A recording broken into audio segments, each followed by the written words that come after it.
আমাকে মোটামুটি প্রায় বছর 10-15 আমাকে সহ্য করতে হয়েছিল। লাস্টের দিকে আমি আর পারছিলাম না। সাধ্যে মনে হচ্ছে যে কি করব কি করব কি করব, সব হাতটা ঠেকে যাচ্ছে। মানে আমি হাঁটতে গেলে মনে হচ্ছে যে আমি পড়ে যাবো। এবং আমি নিজে বুঝতে পারছি যে আর মানে মানে দাঁড়াতে গেলে পরে একটা মনে হচ্ছে যেন কিসের উপর চাপ পড়ছে, এবং সেটা খুব কষ্টদায়ক। কিন্তু আমার কোনো পেন ছিল না। অন্য জায়গায় তো পেন না হলে পরে তো ডাক্তার কারণ অপারেশন করলেন।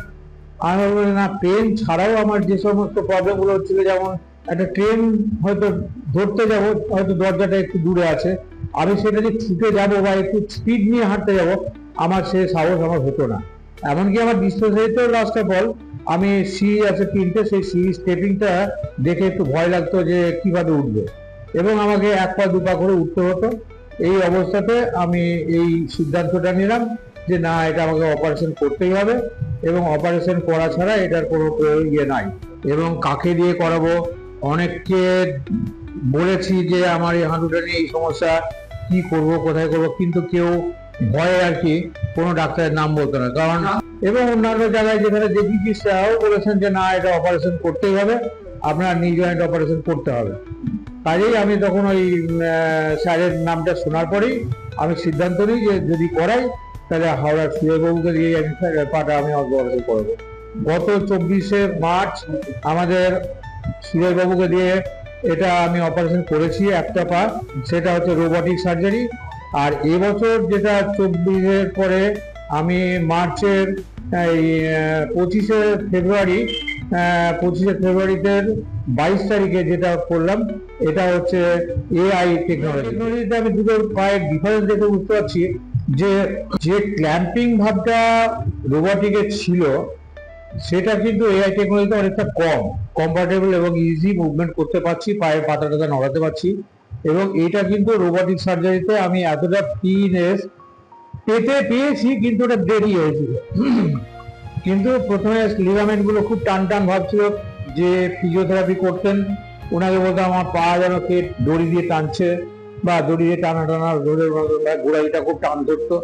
তো এই এআই টেকনোলজিটাতে এই জিনিসগুলো কিন্তু একদমই কম, খুব স্লো কাজ করেছে। মোটামুটি আমি মাস 6-এর মধ্যে ফিটনেসটা পেয়েছি। এখন এই যে এআই টেকনোলজিটাতে, সেটাতে আমি মনে হচ্ছে যেন আজকে যেটুকু আমি ফিটনেস পাচ্ছি, তাতে আশা করছি 1-1.5 মাসের মধ্যে 2 মাসের মধ্যেই এটা আমি নর্মাল ভাবে আমি হাঁটতে পারবো। 1 বছর না, রোবটিকের মধ্যে এটা 1 বছর থেকে 1 মাস কম। 1 বছর থেকে 1 মাস কম। ওটা আমি মার্চে করেছি, এটা ফেব্রুয়ারিতে করেছি। একদম কারেক্ট 1 মাস। মানে 22 তারিখে ওটা হয়েছে, 22 তারিখে ওটা হয়েছে, 22শে মার্চ 22শে ফেব্রুয়ারি। এবং সেটা আমি করার পরে বুঝতে পারলাম যে না, এটা অ্যাকচুয়াল ভাবেই এটা অপারেশনটা ঠিক মতন হয়েছে। এবং সেটা ঠিক মতো যদি না হতো তাহলে আজকে আমি ফিটনেসটা দিতে পারতাম না। আমি যেমন সিঁড়িতে উঠতে নামতে বা হাঁটুতে চাপ পড়তো, সেটা আমি আগেরটাতে যেটা রোবটই হয়েছে সেটা এখন স্ট্রেন পাচ্ছি এবং সেটাতে আমি নর্মাল ভাবেই হাঁটছি। আশা করছি রোবটিক যেটা করলাম, এই এআই যেটা করলাম, সেটাতে আরো অ্যাডভান্স আমি আমার নিজের কাজগুলো আমি নিজে করতে পারবো। না, এটা ভয়ের বলতে মনে একটু সাহস, মেন হচ্ছে মনের সাহস। এটা আপনাকে তৈরি করতেই হবে। আর আপনি সঠিক ডাক্তারকে আপনাকে চুজ করতে হবে। সঠিক ডাক্তার বলতে আমি সুজয় বাবুর কাছেই আমি অপারেশনটা করেছি। তার মানে যে আমি বলবো না যে আর ইন্ডিয়াতে আর কোনো অর্থোপেডিক নাই, হয়তো আছে, যাদের কাছে যেটা ভালো লেগেছে সেটাই সে কথা বলবে। কাজেই আমি সুজয় বাবুর কাছে যখন অপারেশন করেছি, এটা আমি ফুল সাকসেসফুল আছি। এবং সুজয় বাবুর হাত যথেষ্ট ভালো, ওনার ব্যবহার ভালো, এবং ওনার যে সমস্ত বিহেভিয়ার এবং টেকনোলজিক্যাল ধাপটা উনি করেছেন অপারেশনটা, তাতে আমি 100% মানে মানে আমি ভালো বলে আমি এটা একটা তারা যত তাড়াতাড়ি পারে। আমি এখন মনে করছি যে আরো 6 মাস আগে বা 6 বছর আগে কেন করিনি, বা ইনার নামটা কেন পাইনি। পেশেন্ট অ্যাকচুয়ালি বহরমপুর থেকে একটা অন্য পেশেন্টের সোর্স ধরে আসে আমার কাছে, মিস্টার শরদিন্দু ব্যানার্জি। তো আমার আর একটা বহরমপুরে পেশেন্ট, আর দুটো হাঁটু চেঞ্জ হয়েছিল, ওনাকে দেখেই আসে। উনি একজন ফার্মাসিস্ট, তখনকার দিনে ফার্মাসিস্ট একটু প্র্যাকটিসও করেন। হাঁটু ব্যথা শুরু হয়, বিভিন্ন জনের কাছে লোকালি যায় এবং কলকাতাতেও দেখায়।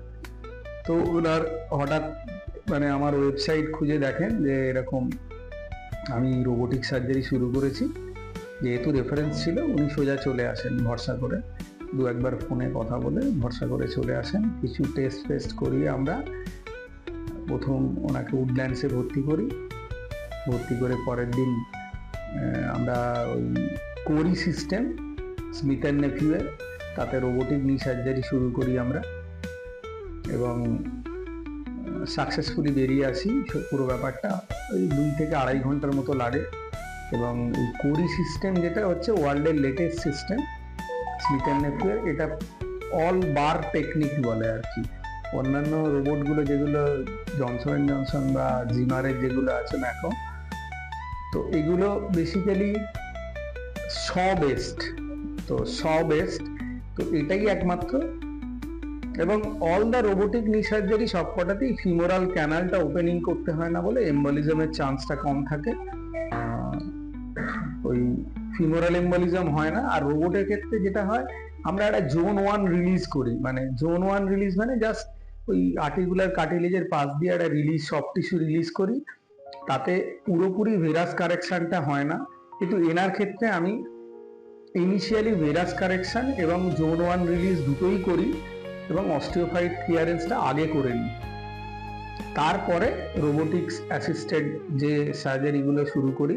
এবং যেমন রোবোটিক অ্যাসিস্টেড সার্জারিতে ওই অল বার টেকনিক, জাস্ট পেনটাকে ধরে থাকতে হয়, ও আস্তে আস্তে কাটতে শুরু করে কার্টিলেজটা, ডিজেনারেটেড কার্টিলেজ, ফিমার এবং টিবিয়া। তার আগে একটা প্রি অপারেটিভ ম্যাপিং করে নেয় একটা সিস্টেমের সাহায্যে। তো সেটা আমরা কম্পিউটারে দেখতে পাই, প্রি অপারেটিভ ম্যাপিংটা কতটা কি কাটবো সেটাও দেখা যায়। এবং তার আগে আমরা দুদিকে দুটো বার পুঁতি, যেটা